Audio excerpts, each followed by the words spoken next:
역대하 23장 말씀을 봅니다.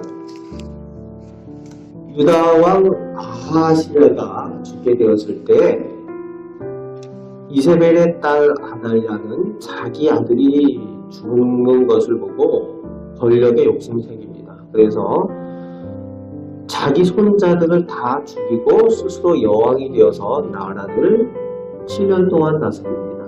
그래서 오늘 본문에 그 제7년 되었을 때에 제사장 여호야다가 용기를 내어서 군대 지휘관인 백부장들과 언약을 세우고 레위인들과 족장들을 소집하는 것으로 오늘 1절, 2절이 시작을 하고 있습니다. 용기를 낸다는 것이 쉽지 않죠. 이미 아달랴가 왕으로 7년을 다스리고 있는데 이세벨의 딸인 이 아달랴의 특징이 잔인하고 잔혹한 사람이잖아요. 왕자들, 자기 손자들까지 죽일 정도면 얼마나 잔인하겠습니까? 그런데 용기를 내어서 하나님의 뜻을 따라 다윗의 자손 가운데 그 왕자들 가운데 세워야 된다라는 이것을 하는 것이 쉽지 않은 일이죠. 목숨을 내놓고 해야 되는 일이라는 거죠. 그 일을 제사장인 여호야다가 그 레위 사람들과 일을 하고 있습니다. 3절 말씀해 보니까 성전에서 언약을 세우고 여호야다가 하나님께서 다윗과 언약을 세우신 대로 왕자가 즉위해야 한다라고 선포하고 있습니다. 하나님 말씀에 순종하고 하나님의 진정한 뜻, 정의를 위해서 새로운 왕으로 한 명 남은 왕자, 그 요아스를 성전에서 기름 붓기로 결정을 하고 그 지도자들과 함께 일을 하고 있습니다. 그래서 4절부터 7절까지는 각각 임무를 맡아 그 나누어서 하게 되는데 종교 지도자들이 주도를 합니다. 레위인들까지도 무기를 들고, 원래 레위인들은 무기를 드는 일을 잘 하지 않죠. 그런데 레위인들까지 무기를 들고 이 일들을 진행을 한다는 겁니다. 하나님의 뜻이 확실할 때에 앞장서서 실천하는 것을 보여주고 있습니다. 종교 지도자들이 이 정치에 관여하지 않고 가능하면은 하나님을 찬양하는 일에 전담을 해야 되는데 지금 나라의 모습이 하나님의 영광이 가려져 있고 하나님의 뜻이 이루어지지 못하고 있는 그런 상황이 있지 않습니까? 불의가 마치 정의인 것처럼 7년 동안 그렇게 되어져 있는 상황에서 종교 지도자들이, 레위인들이 앞서서 하나님의 일들을 행하기 위해서 손에 무기를 들고 실천하고 있는 모습을 볼 수 있습니다. 담대하게 이 일들을 하는 거죠.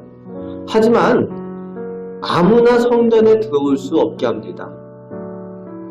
6절 후반에 보니까 하나님께 지킬 것은 지켜야 한다는 것을 세우고 있습니다. 정의를 행하기 위해서 들뜨다 보면은 하지 말아야 될 것들을 하게 되는 그런 경우가 있는 거죠. 하나님의 법을 지켜야 된다는 겁니다. 그래서 그것을 당부하며 일들을 행하고 있습니다. 그래서 8절부터 11절까지 왕에게 기름 부어 세우는 대관식을 진행을 하게 되는데 이 대관식을 진행할 때에 면류관을 씌우고 또 그에게 율법 책을 전달하는 내용이 오늘 본문 가운데 나오고 있습니다. 하나님의 말씀인 율법을 가지고 하나님의 말씀을 가지고 다스릴 수 있도록 하는 내용이 나오고 있습니다. 백성들이 환호하고 새로 세워진 왕을 찬송하는 그 일들을 하지요. 그리고 12절에 아달랴가 이 소리를 듣고 성전에 들어오게 됩니다. 그리고 이 새로운 왕이 세워지는 것을 보고 또 모든 백성들이 기뻐하는 모습을 보게 됩니다. 그때 13절 후반에 이 아달랴가 외치는 소리가 있어요. 반역이로다, 반역이로다. 이렇게 외칩니다. 자기가 왕인데 반역을 했다는 거죠. 7년 동안 왕의 자리에서 나라를 다스려 왔던 자신의 입장에서는 이것이 분명히 반역인 겁니다. 하나님 없는 사람 입장에서 당연히 내가 왕인데 반역인 거죠.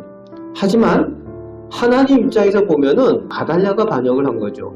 하나님의 뜻에 반하는, 하나님께서 세워놓으신 법칙을 어기고 하나님께 대하여 반역한 사람이 아달랴인 거죠. 세상에서 우리가 겪게 될 일을 오늘 보게 되는 겁니다. 세상 사람들이 모두 정의라고 얘기하고 사람들의 입장에서 정의라고 얘기할 수 있지만 정작 하나님께는 그것이 정의가 아닌 일들이 있다는 거예요. 세상의 모든 사람들이 옳다라고 정의라고 이야기를 하는 그런 시대적인 배경, 그런 상황들 가운데서도 하나님의 사람들은 하나님께서 무엇을 정의라고 말씀하시는지 제대로 알고 행해야 된다는 겁니다. 오늘 우리나라 상황이 그래요. 우리나라가 원래 기독교 국가가 아니기 때문에 종교 다원화되어져 있고 또 사람 중심의 나라지 않습니까? 그러다 보니까 성소수자의 문제나 동성애의 문제 그리고 종교에 대한 문제들이 하나님의 뜻에 반하는 것들, 그것이 마치 사람들이 생각할 때는 정의라고 생각하는 것들이 있죠. 그러나 하나님께서 보시기에는 명확한 겁니다. 하나님께서는 말씀을 통해서 명확하게 세워주시는 거죠. 무엇이 정의라는 것을. 그런 때에 하나님의 사람들은 담대히 용기를 내서 하나님 편에 서는 것이 중요하다는 겁니다. 이것은 믿음의 시험이 되어질 수도 있고 또 결단해야 될 때가 있다는 겁니다. 14절 말씀에 이 아달랴가 이 반역이라고 외치는데 아무도 이제 아달랴 편에 설 수가 없는 거죠. 성전 밖으로 도망쳐 나가게 됩니다. 성전 안에서 죽일 수도 있지만 이 여호야다는 성전에서 죽이지 못하게 합니다. 성전을 더럽히지 않도록 하는 거죠. 도망가니까 어디로 가겠습니까? 자기 집으로 도망가겠죠. 왕궁으로 도망가게 되는데 왕궁에 들어가는 입구, 맨 처음에 만나게 되는 맨 바깥문, 말문업이라고 되어져 있죠. 거기서 이 아달랴를 죽이게 됩니다. 그리고 18절부터 제사장 여호야다가 하나님의 방법대로 우상을 모두 제거하고 하나님의 성전을 다시 확고히 하고 성전의 봉사자들을 규칙에 따라 세우고 또 왕궁에 제대로 된 왕을 제대로 된 자리에 세우는 일들을 진행하는 것이 끝절까지 나오고 있습니다. 오늘 본문을 통해서 우리가 하나님의 말씀을 듣게 되는 것은 하나님의 뜻이라고 하나님의 말씀에 온전하다고 생각되어지는 것에 우리가 용기를 내는 것이 필요할 때가 있다는 겁니다.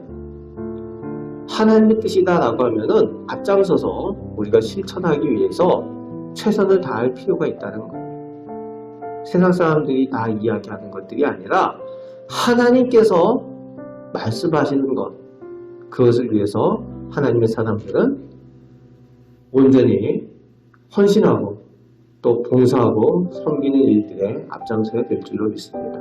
그럴 때에 하나님의 뜻이 확실히 세워지고 그리고 확고해질 때에 오늘 백성들이 그 왕이 제대로 세워지고 또 하나님의 뜻대로 세워질 때에 즐거움과 평온이 있게 된 것처럼 오늘도 우리 삶 가운데 하나님의 말씀을 온전히 서게 될 때에 우리가, 우리 가정이, 우리 교회가 평온하고 또 하나님께서 주시는 즐거움으로 넘치게 될 줄로 믿습니다.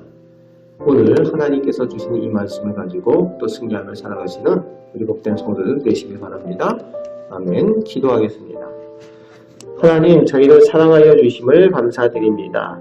오늘도 하나님과 동행하며 하나님께 영광 돌리기로 나오니 하나님, 저희가 연약하고 부족할지라도 저희를 통하여 하나님의 귀한 일들을 이루어 주옵소서. 저희가 하나님의 말씀을 들을 때에 또 하나님께서 원하시는 바를 확실히 깨달아 알 때에 아버지 하나님, 저희가 하나님의 말씀에 순종하는 것이 부족함이 없도록 하나님 함께하여 주옵소서. 오늘도 하나님의 말씀을 의지하여서 기도합니다. 기도에 응답하여 주시고 저희를 통하여 영광받아 주옵소서. 우리를 사랑하시는 예수 그리스도의 이름으로 기도합니다. 아멘.